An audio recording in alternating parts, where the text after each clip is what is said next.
Hi, this is Ruby Yang. You are watching San Francisco Chinatown.com.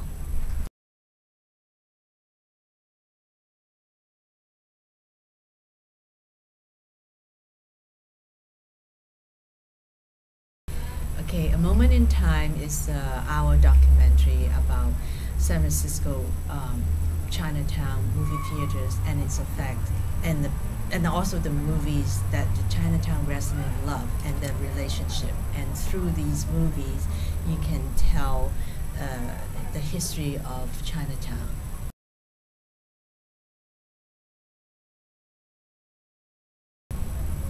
I think that it amazed me was that so many long-time Chinatown residents, they have their own little films that they like. It might not be the same.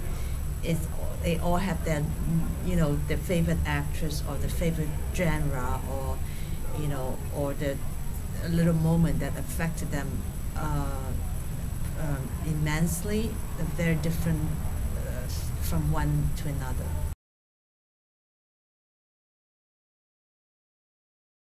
Well, in the early 20s and 30s, there are not much movies made then, and the movie theaters were also opera stage, theaters where they have operas running like 5 times a day, and every day of the week, and that's the entertainment for the main entertainment for the Chinatown resident.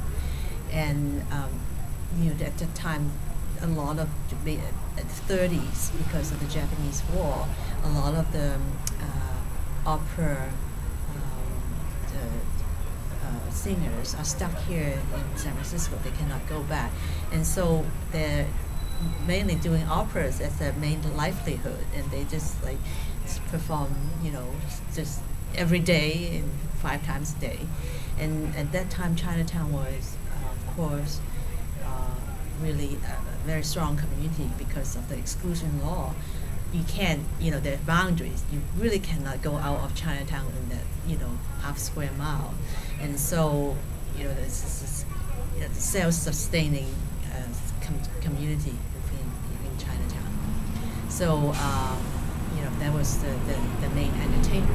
It continued, and this kind of entertainment continued until the end of the Japanese War, and then some of the opera performers decided to stay in San Francisco, and some of them transitioned to doing films, which in the film I talk about Granville Theaters. They're also the first Chinese American film studio.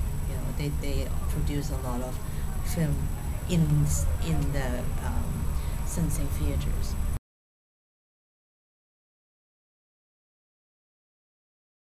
That was the early 70s.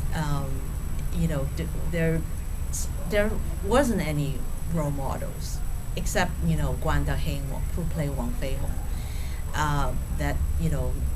That's only it. But it's within the community. But when Bruce Lee come along, that's changed everything. He's big. He's big in Asia, big in the West, and so he just must a big hero and a role model for a lot of Asian American male, and that was a big effect. And I know that a lot of the people who got interviewed is like, well, Kung Fu, and they're so excited. And Norman Fong, he's just like they practiced Kung Fu afterwards, and there was a succession of all these Kung Fu film after, and so that's like everyone was then taking Kung Fu lessons, and so it was a big deal. I believe there were many Kung Fu studios in Chinatown then. And that was Chinatown also in the 70s. They still it's a lot of first or second generation residents still live in Chinatown, or just right outside of Chinatown.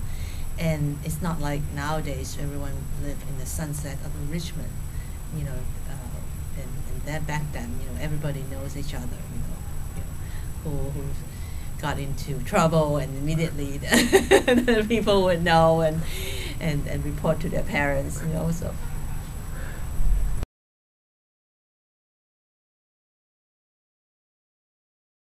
It's just come naturally because one have to one really have to look at the Chinese American history and also look at the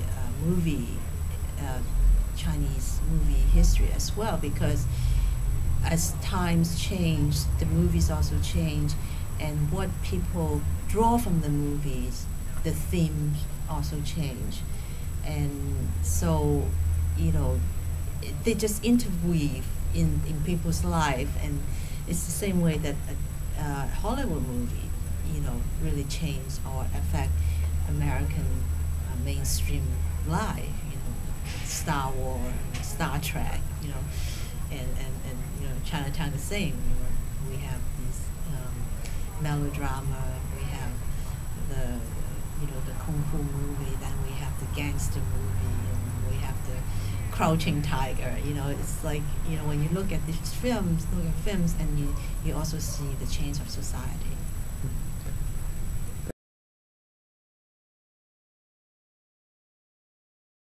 I think that it's many factors. One is that Chinatown no longer is really the destination for the new immigrants or the second or third generation